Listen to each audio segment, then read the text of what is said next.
Caalaa-Nubia miidiyaadha. Daawwattoota keenya kam jirtu. Sagantaa teenya kan qorqoortii arraan tanaa irratti Obbo Faajjii Caalaadhaatii wajjin haala yeroo irratti marii godhuudhaaf dhufnee jirra. Turtiin teessan nu wajjin haa taatuun afeerraa teenya. Obbo Faajjii Caalaa baga nagaan dhufte. Afeerraa keenyaa fi yaamicha keenya dhageessanii asitti marii nu wajjin godhuudhaaf sagantaa teenya qorqoortii irratti Nubia miidiyaa irra nu dhiyaachuu keetiif guddaa galatoomi. Galatoomaa. Marii keenya kallattumaan eegalla. Hidhichi guddaan Abbayyaa marsaa tokkoffaa milkaa'inaan guutamee jira. Kana jechuun maal jechuudha? Maal mul'isa? Hiikoon inni siyaasa irratti, diinagdee irratti, birbadummaa biyyaa irratti qabu hoo maali? Tan jettu qabda. Baay'ee gaariidha. Egaa hidha kana wajjin wal qabatee rakkoolee hedduu ture biyya kana keessa. Hidha kana qofaa miti piroojektota gurguddoo wajjin wal qabatee rakkooleen gurguddoon turanii jiru. Haa ta'u erga jijjiiramni dhufee as hooggansa haaromsaatiin hooggansa jijjiiramaatiin rakkooleen sunniin furamanii piroojektonni kunniin waan silaa karoorfamanii sanaaf akka oolan uummanni biyya kanaas irraa akka fayyadamu gama dinagdeetiinis gama siyaasaatiinis gama hundaanuu akka irraa fayyadamaniif tarkaanfiiwwan ciccimoon fudhatamanii turanii. Tarkaanfiiwwan ciccimoo fudhataman keessaayyuu hidha haaromsaatiin wal qabatee saamtota maqaa hidhichaatiin mallaqa hidhicha sanaaf ramadame karaa adda addaatiin karaa kallattiinis karaa naannawaatiinis saamaa turan seeraaf dhiyeessuudha. Seeraaf dhiyeessuu qofa otoo hin taane hojmaatumti hidha sanaan wal qabatee jiru akka jijjiiramu akka fooyya'u rakkooleen duraan ture sun akka hiikaman hojii gurguddaatu hojjetamaa ture. Egaa akkuma beekamu yeroo jedhametti xumuramuu dhabuun hidha kana rakkoo murni biyya bulchaa ture uumaa ture irratti kan hundaa'edha jechuudha. Kanaaf erga murni qabeenya biyyaa saamaa turan hidha sanaanis qabeenya wal qabatee jiru riisoorsii wal qabatee jiru saamaa akka turan erga aangorraa kaanii booda hidhi kun akka galma hin geenye karaa adda addaa hojiin gama sanaan hojjetamu akka milkoofne gama adda addaatiin dhiibbaa adda addaa taasisaa turanii.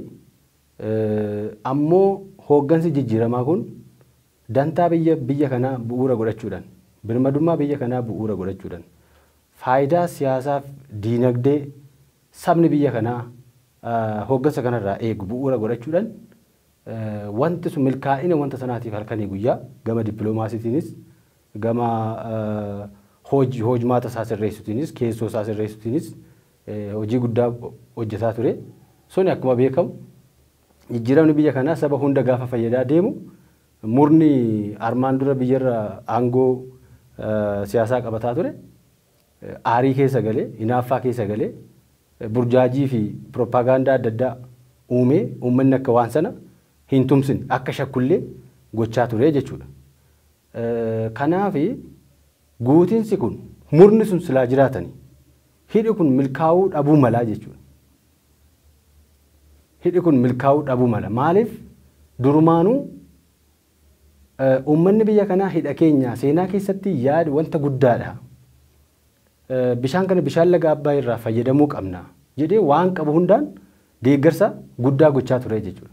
Deeggarsi sun hidha sana xumursiisuu roga barbaadameen hojjechiisuu dhiisee karaa naannawaadhaan kiisa warra saamtotaa keessa galaa ture jechuudha.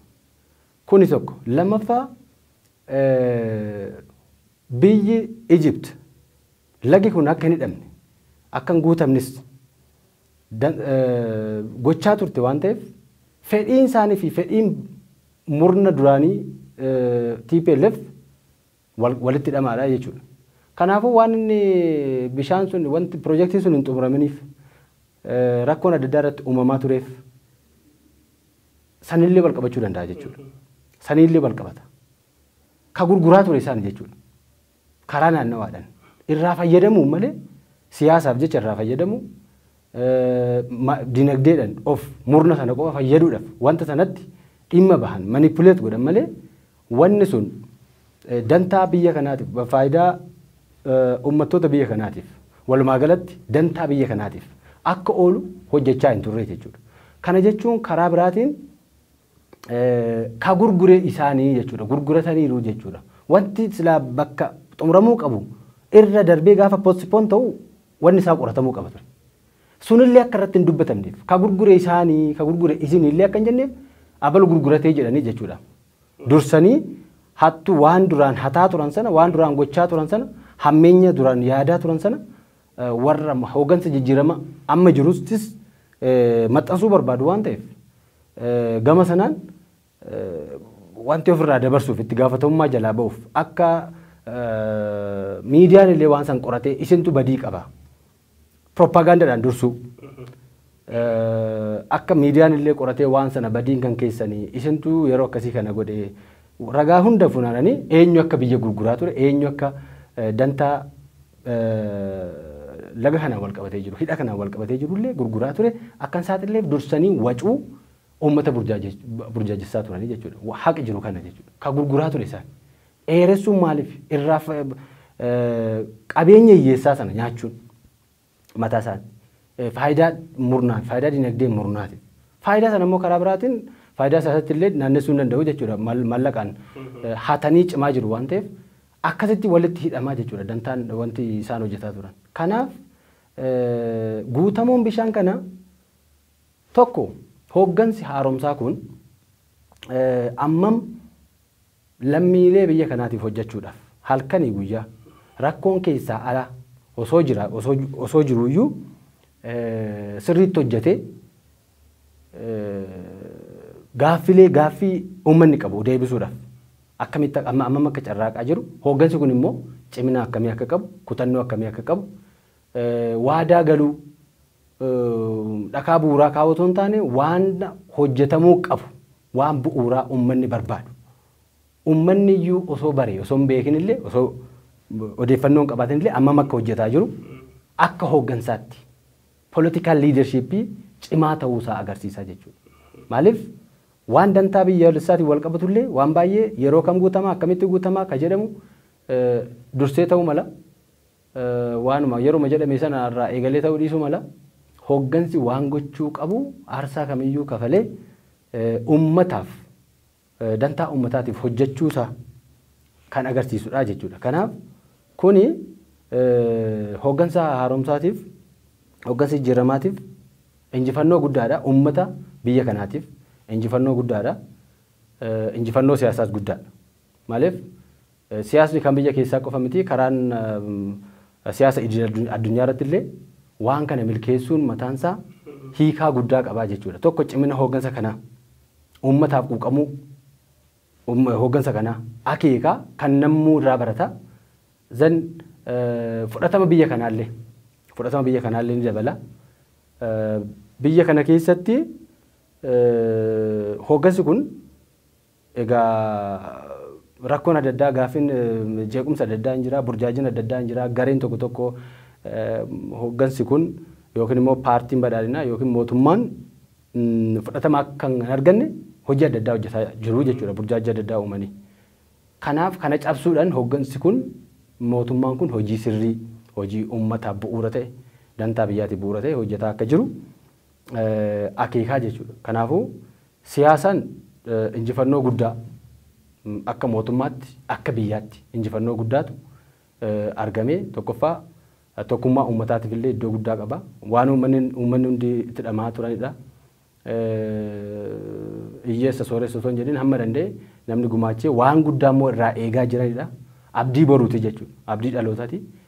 Kanarratti tokkummaa uummataa fidu gara fuulduraatti illee tumsanii waan kana fixuu irratti mootummaa wajjin hiriiruu irratti hiikaa guddaa uummataaf qabaa jechuudha. Tokkummaadhaan akka uummanni illee socho'u jechuudha.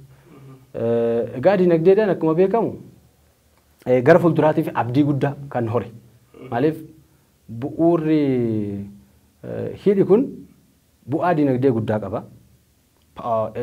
Anniisaan murteessaadha. Guddina kamiitiifuu misooma kamiifuu anniisaan bu'uura jechuudha. Anniisaan bu'uura. Anniisaa malee biyyi guddate hin jiru. Anniisaa bifa adda addaa fayyadamuudhaan guddinni haa jiraatu malee anniisaan inumaayyuu immoo sustainability wajjin yookiin immoo misooma itti fufiinsa qabu wajjin wal qabatu anniisaa bishaaniiti. Bishaan irraa maddu yookiin immoo hydro poweridha jechuudha. Kanaaf anniisaan bu'uura guddina kamiifuu. Teknooloojiidhaanis haa ta'u maalis haa ta'u kalaqa kamiyyuu fiduudhaaf anniisaan bu'uura. Anniisaan hin jiru taanaan sochiin hin jiru jechuudha. Kalaqni hin jiru jechuudha. Kanaaf wanni guddaa qaba. Iddoo kanatti hiikaan dinagdeedhaaf inni qabu. Dinagdeen yoo kalaqi jiraate guddataa deema. Yoo sochii dinagdee irratti anniisaan jiraate anniisaadhaan wanni hojjetamu hundi guutame. Namni ifaa argate. Ifaa sanaan immoo ifaan bifa adda addaatti jijjiiramuu danda'a. Anniisaan bifa adda addaatti jijjiiramee oomishuu danda'a jechuudha. Oomishuudha jechuudha. Anniisaadhaan oomishtummaan ni dabala jechuudha. Oomishtummaan dabala misoomni ni jiraata. Dinagdeedhaaf iddoo guddaa qaba. Kanaa olitti immoo xumuramuun kansaa even gurguruuf illee ofirra dabarree anniisaa gara fuulduraatti illee kabiraalee hidha kaan illee hojjennee hidha xixiqqoo illee hojjennee dinagdee dipendi kan irratti goonu waan jiruuf gurguruuf illee baay'ee fayyada jechuudha. Baay'ee ekspoortii gochuuf illee baay'ee fayyada. Birmadummaa biyyaa akkuma beekamu tokkoffaa wanti hidha kanaan wal qabatee jiru birmadummaa biyya kanaa kan qoru ture. Akka hin guutamneef guutamuu sadarkaa jalqabaa kun akka hin milkoomneef dhimmi birmadummaa biyya kanaa wajjin wal qabatu baay'eetu ka'aa ture jechuudha. Humnoonni alaa mootummoonni warra lixaa fi dhaabbileen maallaqaa warra lixaa harka keessa galchachuudhaan Ijiptii waliin ta'uudhaan akka wanti kun hin milkoofne tooftaa adda addaatiin deemaa turanii jechuudha. Kanaaf sun cabsee jechuudha. Birmadummaa biyyaatiif akkuma Adawaan birmadummaa biyyaatiif bu'uura ta'e inni kun immoo birmadummaa biyyaa kan ceesisu tiraansfoormii kan godhu. Maaliif ceesisa? Birmadummaan guddina dinagdee malee, jijjiirama siyaasaa malee, jijjiirama hawaasummaa malee jiraatu maqumaa birmadummaadha. Actually garuu wanni humni biyya tokkoo yoo dabale, aangoon murteessuu biyya tokkoo yoo dabale, addunyaa irratti hawaasa addunyaa amansiisuun biyya tokkoo yoo dabale, birmadummaan sun ceheeraa yookiin sirriitti eegameera. Seenaa keessatti wanna akka Adawaatti aanee ka jiru seenaa guddaa kan namni irraallee baratu wanti guddaan hidha kana jechuudha. Kanaaf dandeettiin biyyi kun hawaasa addunyaa amansiisuu irratti kana dura qabdu daraan jijjiirameera jechuudha. Daraan jijjiirameera. Ijipti qofa miti kan dandeettiin amansiisummaa biyya kanaa ka dabalu hawaasuma addunyaa kanneen biroo waliin illee paaworiin murteessuu ishee aangoo ishee dabaleeraa jechuudha. Kuni hiikaa guddaa qaba birmadummaadhaaf jechuudha. Qaamni alaa akkuma barbaadetti galee waan biyya kanaa borca osoo hin taane ofii eeyyama yookiin immoo atleast waan biyyi kun hojjettuu fi waan isheen irra jirtu dhaggeeffachaa hojjetu jechuudha biyyoonni naannoo kanatti waa hojjechuu barbaadanii. Kanaaf birmadummaadhaaf Adawaa lammaffaa jechuun hin dandeenya. Tokkoffaa paaworiin Ijiptii fi Itoophiyaa gidduu kana dura ture haalaan jijjiiramaa jechuudha. Kana booda Ijipti Itoophiyaa doorsisuudhaan xiqqeessuudhaan wanni isin hojjettu hin jiru jechuudha. Yookiin waliigaltee uumuudhaan akkuma biyyi keenya gochaa jirtu waliigaltee irratti hundaa'uu qaba. Itti fayyadama waliin irratti hundaa'uu qaba. Kan jedhamu sun isa gara isaatti deemamaa jechuudha. Kun immoo injifannoo dippiloomaasiidhaan injifannoo guddaadha Itoophiyaadhaaf birmadummaa biyyaatiif illee hiika guddaa qaba jechuudha. Bareedaadha akkuma isin jettanii siyaasaadhaanis dinagdeedhaanis birmadummaa biyyaatiinis hidhichi kun hiikoo guddaa akka qabu isin nu ibsitanii jirtanii keessattuu kanaa hojii wal qabatee hidhichuma kanaa hojii wal qabatee baandaaleen keessaa fi alaa akkanumatti illeen aangaa'otni TPLF wayyaaneedha kan duraan biyya tana lafee duguugee nyaachuudhaan beekaman kan misooma fakkeessanii dinagdee misoomaa hunda ifiin gabbisuu irratti fi maatii isaanii hiyyummaa keessaa baasuu irratti malee biyyattii hiyyummaa jalatti akka kuftu taasisuu irratti hojjechaa turan hundinuu hidhichi kun gurguramee hidhicha kana ilmi Oromoo ilmi Abbaa Gadaa muummichi ministeeraa Dr. Abiy gurguratee jira haga miidiyaa irra baanii qaanyii malee dubbachuu gaanii jiran duuba hidhichi kun gurguramuu dhabee guutamee ummanni sabaa sablammiin Itoophiyaa kun hundinuu arkuun ummata kanaaf hiikoo akkam qaba ummanni ummata kanarraa maal hubachuu qaba jettan baay'ee gaariidha yaa ummanni waan humnoota kanarraa hubate ni qaba waan kana durarraa hubanne illee ni qabna nus ummannis akka waliigalaatti ummanni biyya kana hammeenya TPLF fi wallaaleen jiru hammeenyi gaariidha jedhee namni odeessaa waan ooluuf namni burjaajii keessa galu jiraachuu mala jechuudha. Hammeenya isaanii immoo dhossuuf nama qaama biraatu yookiin immoo garee biraatu hammeenya qabaa jedhanii kanuma afarsaa deemu jechuudha. Waan hammeenya qofadha kan isaan dubbatan. Kuni maaliif uummata burjaajii keessa galuudha dhimma siyaasaatiif sosochii siyaasaatiif oolchuuf waan akkas akkasiiti waan ta'eef beekamaadha kun uummanni sirriitti beekaa jechuudha. TPLF akkuma reefu kaasee gurguraniiru. Gurguruu isaanii qaamni bittaa fi gurgurtaa sana irratti hirmaatee waan sana fudhatee jiraachuu yookiin mul'achuu fi dhiisuu miti jechuudha kan murteessu.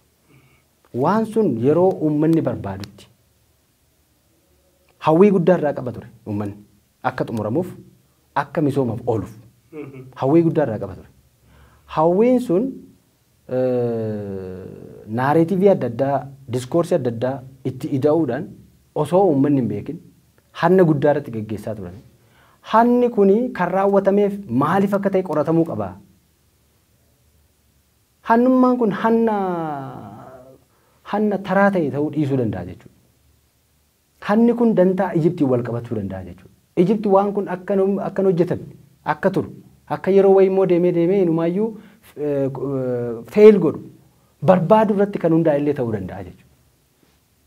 Kanaafuu baandaan eenyutu gurguratee ka jedhu humnoota duraan hidha kana hoogganaa turan hidha kana keessa harka seensifatanii qabeenya isaa waa hunda isaa saamaa turan bulchiinsi isaa akka dhibamu ka godhan isaanii jechuudha.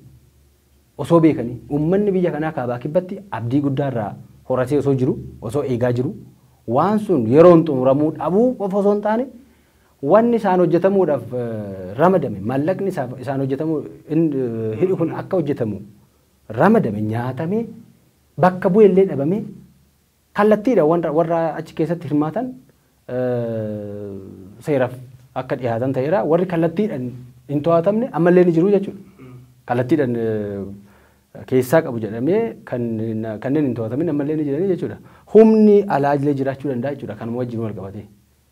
Maaliif ture ka jedhu mataansaa dantaa Ijiptiin gurguruudha jechuudha.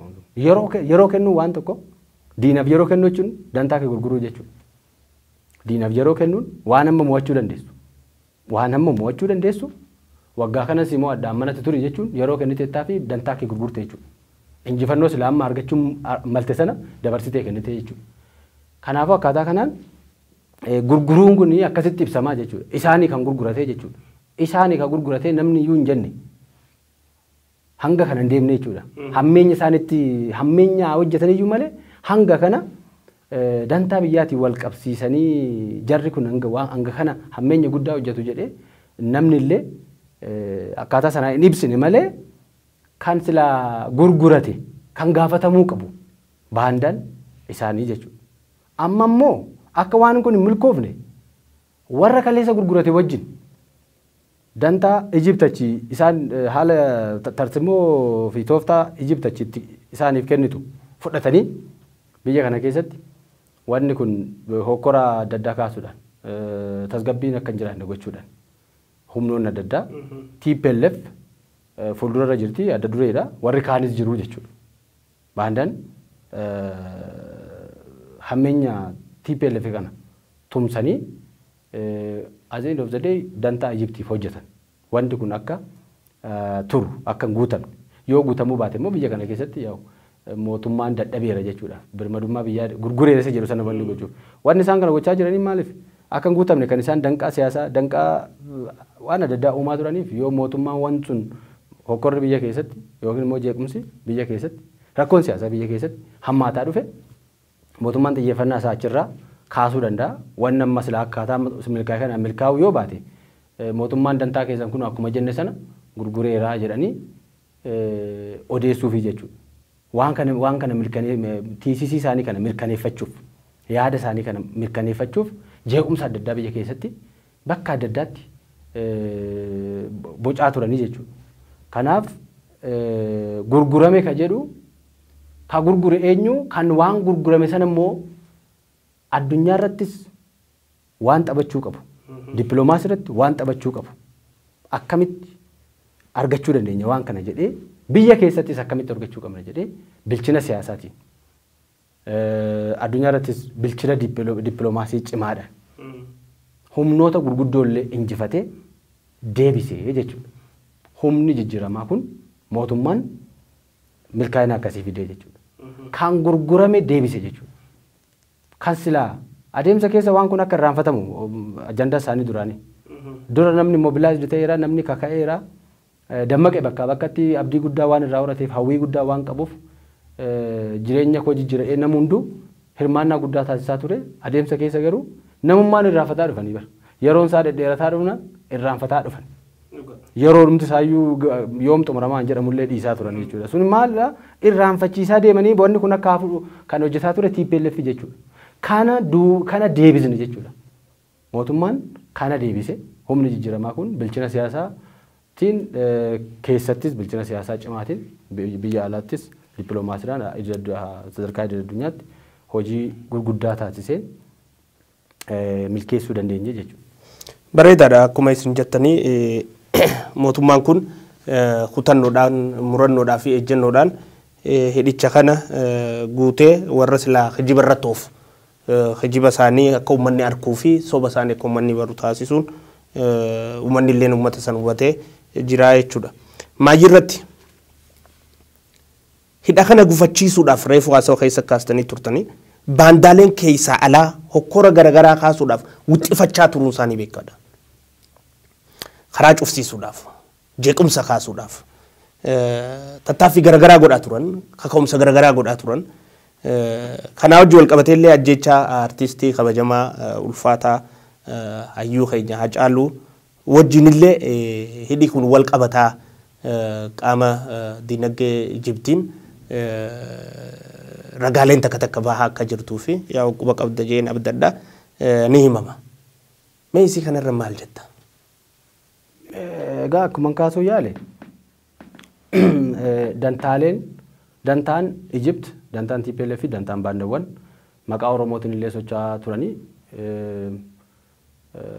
unfortunately walitti hidhamee ture jechuudha. Waan hin eegamne waan Oromoon kamiyyuu akkas ta'a jedhee hin eegne waan seenaa keessattis Oromoon hin qabne amala Oromoon hin qabne fidanii waliin hojjechaa turanii jechuudha. Kun ifa waanuma har'a akka haaraatti dubbannu osoo hin taane ifadha. Maaliif hojjetanii akkuma jedhu egaa TPLF duraanuu kan sirriitti tapha guddaa taphatu TPLF asirratti kan hubatamuun namarra jiraatu jechuudha. Maaliifin kana jedha Ijipt tasgabbiin biyya kanaa yeroo kanatti akka dhabamu ni barbaaddi. Karaa kamiin tasgabbii dhabsiisan gaaffiidha jechuudha. Gaaffii kana kan irraa fuudhee akkamitti akka tasgabbiin biyya kana keessatti dhabamu akkamitti akka xiyyeeffannaan mootummaa hidha kana hojjechuurra karoora bishaan guutuudhaaf qababe kana fashaleessuudhaaf akkamitti deemnaa ka jedhu humnoota mootummaa kanarraa tarii jibba qaban inaaffaa qaban jechuun imaammata paartii badhaadhinaa mormuun ni danda'ama qeequun ni danda'ama imaammata isaanii dhiyeessuun ni danda'ama TPLFis akka paartiitti jiraachuudhaaf mirga qaba sanii ol garuu dantaa biyya kanaa irratti taphatanii aangoo siyaasaa barbaadu. Iigoodha. Iigoon illee iddoo guddaa qaba asirratti. Asirratti namni baay'een kan laaluu qabu iigoon TPLF. Nuun hin injifatamnu. Paartiin badhaadhinaa aangoorraa nu ari'e. Qabsoo qeerrootiif qabsoo uummattoota kan taasisanii. Aangoorraa ni ari'e kun qaana'uu qaba. Qaanessuu qabna. Humiliate gochuu qabna. Jedhanii iigoodhumaaf illee waan irraa fayyadaman illee osoo dhabanii jechuudha.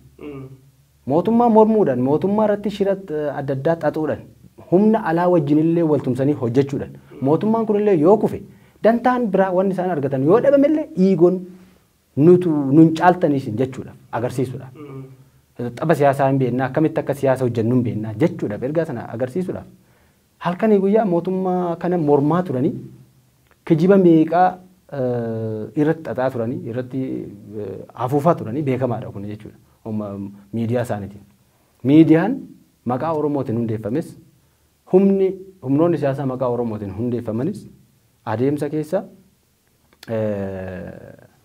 miidiyaa isaanii waan miidiyaan TPLF jedhuu fi waan inni asii jarmayaaleen maqaa Oromootiin jarmayaaleen miidiyaa maqaa Oromootiin hundeeffaman tokko tokko jedhanillee wal simachuu walirraa fuudhaa dhufanii mootummaa kana dadhabsiisuudhaaf jechuudha. Mootummaa kana dadhabsiisanii wanti isaan argatan dantaa biyya kanaa balleessuu qofa. Dantaa biyya kanaa dabarsanii diinaaf kennuu qofa. Baandaa ka jedhameef kanumaa jechuudha bu'uurri isaa. Bu'uurri isaa kanumaa jechuudha. Dantaa biyya kanaa wanni isaan godhan kun amma dantaa biyya kanaa dabarsanii kennuudha. Malee ofiifis uummata isaaniis fayyaduuf miti jechuudha. Iigoon jira. Tarii biyyoota fofottoqxe keessatti biyyoota biyya Itoophiyaa tarii akka Siiriyaa taate keessatti naannoo isaanii talaqaa ta'uu ni danda'u ta'a. Achumattuu bulchuu dhiisuun waan biraati. Haa ta'u inni wanti biraati garuu yaadi isaanii yoo baay'ate biyyi kun yoo diigamte kan gochuun isaan danda'an sanidha waan ta'eef dantaa biyya kanaatiif dantaa sabaattis maaliif dantaan sabootaa walitti hidhamaadha biyya kana keessatti. Hidhi kun immoo dantaa sabootaa walitti kan hidhedha akkuma beekamu. Faayidaa sabootaa kan walitti hidhedha. Tokkummaa biyyaatiif iddoo guddaa qaba. Hiika guddaa qaba. Misoomni biyyi kun akka waliigalaatti fiduu maltuuf iddoo guddaa qaba. Jedhamee waan yaadamuuf waan kana balleessuun tokkummaa silaa uummanni gama kanaan agarsiisaa jiru balleessuudha jechuudha. Kana balleessuun immoo maali? Uummanni illee wal shakkii fakkeenyaaf dubbii ajjechaa Caalutti yoon deebi'e waan uummanni itti tokkoomaa dhufe yeroodhaa yerootti tokkummaa biyya kanaatti bu'uurri tokko aduwaan beekamaadha. Maaliif waliin sabab sallammoonni bahanii birmadummaa biyya kana eeganii biyya kana ijaaranii jechuudha.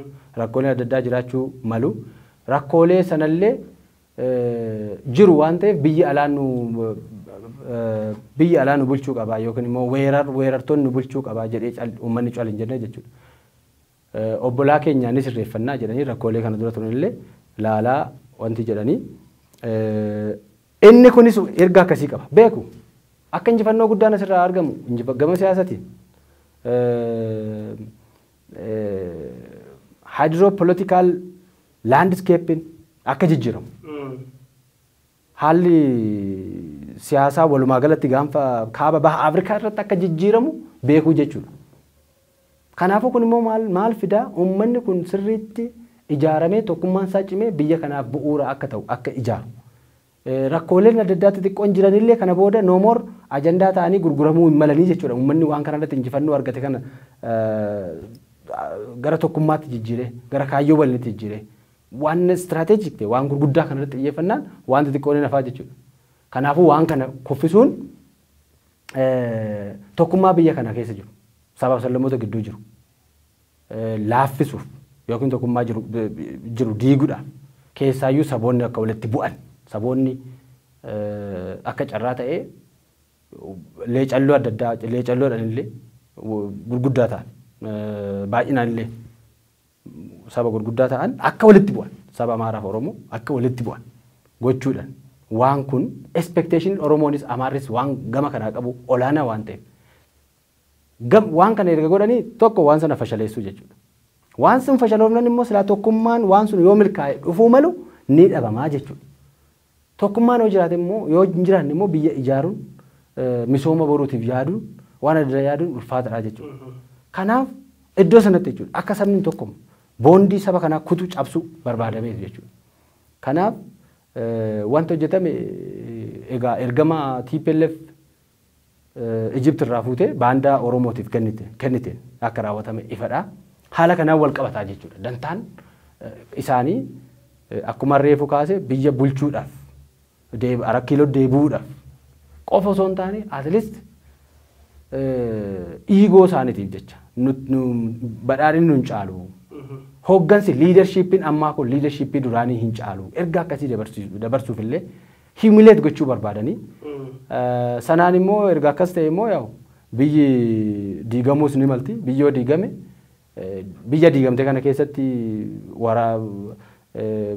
tarii faayidaa dinagdeetiif jecha daldala adda addaa jiraachuu danda'a jechuudha. Daldalli konfliktiin akka bakka adda addaatti baay'atu meeshaa waraanaa wajjin wal qabatee maal wal qabatee asiif achi uummanni akka wal waraanu gochuudhaan iddoo sanatti immoo eenyutu poozishinii gaariirra jira kan jedhu TPLF irraa ergaan akkasiin jira jechuudha. Nuti already poozishinii gaariirra jira. Kanaafuu mootummaan federaalaa yoo dadhabe akka sabaaf sablammoonni wal loluu jedhaniitu TCC kana qabu jechuudha. Isaan akka kabalolchiis immoo TPLF jechuudha. Kana keessa isaan biyya cimaa ta'urra darbee saboota wal dadhabsiisan kana immoo deebi'anii bituullee ni malu. Sunillee ni jiraata jechuudha. Sunillee ni mala. Kanaafuu akkaataa kanaan jechuudha wanti sun kan yaadame. Bareedaadha. Marii keenya karraa kan qorqortii kan walii galchuu keenya dura dhaamsi maayii irratti naaf hafee jettu yoo qabaatte. Egaa wanti hidha kanaan wal qabatu waan guddaadha. Keessaayyuu injifannoo Oromooti, injifannoo sabaaf sablammoota jechuu dandeenya. Injifannoo Oromoo immoo kan ta'u jijjiiramni kun akka dhufuuf uummanni Oromoo aarsaa guddaa kafalee qeerroon Oromoo qarreen Oromoo aarsaa guddaa kafalanii akka waliigalaatti hooggansumti kun Oromoo keessaa akka bahuuf qabsoon uummanni Oromoo taasisaa ture iddoo olaanaa qabaa jechuudha. Kanaafuu qabsoo uummata kanaatiin jijjiiramni kun dhufee jijjiiramni kun immoo hooggansa akkasii fide hooggansa kutataa hooggansa tarii seenaa keessatti illee argame hin beekne jechuudha. Hooggansa cimaa hubataa kan mul'ata qaban fi kan addunyaa ilaaluullee sirriitti addunyaallee hubatanii addunyaa wajjin jiraachuullee hubatanii beekan dippiloomaasii irratti illee bilchina hedduu kan qaban ammoo duudhaa Oromoo irratti hundaa'anii kan deeman kan duudhaan Oromoo injifataa akka ta'e hubatanii injifannoos ittiin gonfachaa jiran hooggansa akkasii kana qabsoo Oromootu fide fi qabsoo uummattoonni biyya kanaa adda addaa taasisanii dhufe. Kanaafuu bu'aa jijjiiramaati jechuudha. Haaromsa kana hidha haaromsaa kana ijaarsa isaa waan hunda isaa hojimaata isaa sirreessuun iftoomina waan hojjetamaa jiru uummata akka uummata bira gahu gochuun kuni bu'aa qabsoo keenyaati. Guutamuun kun immoo inumaayyuu injifannoo addaati jechuudha. Injifannoo addaati, injifannoo seenaa qabeessa. Egaa kana booda wanti jiru maali? Kanaan wal qabatee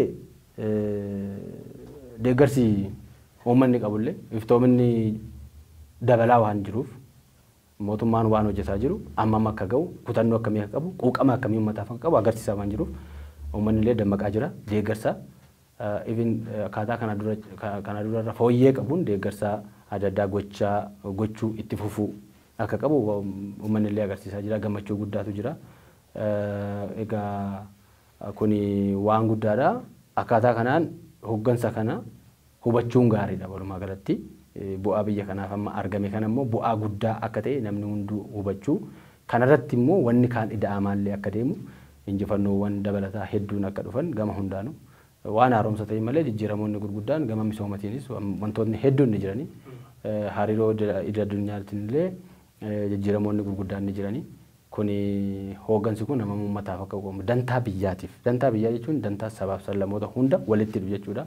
Kanaaf immoo akkaataa kamiin akka hojjetamaa jiru waan ifa taasisee diinonni mootummaa kana falmaa turan uummata biyya kanaa akka falmaa turan dantaa biyya kanaa gurguruu akka barbaadan mootummaan kun immoo injifannoo gama kanaan argateen uummattoota biyya kanaaf quuqamaa akka jiru dantaa biyya kanaatiif halkanii guyyaa hojjetaa akka jiru.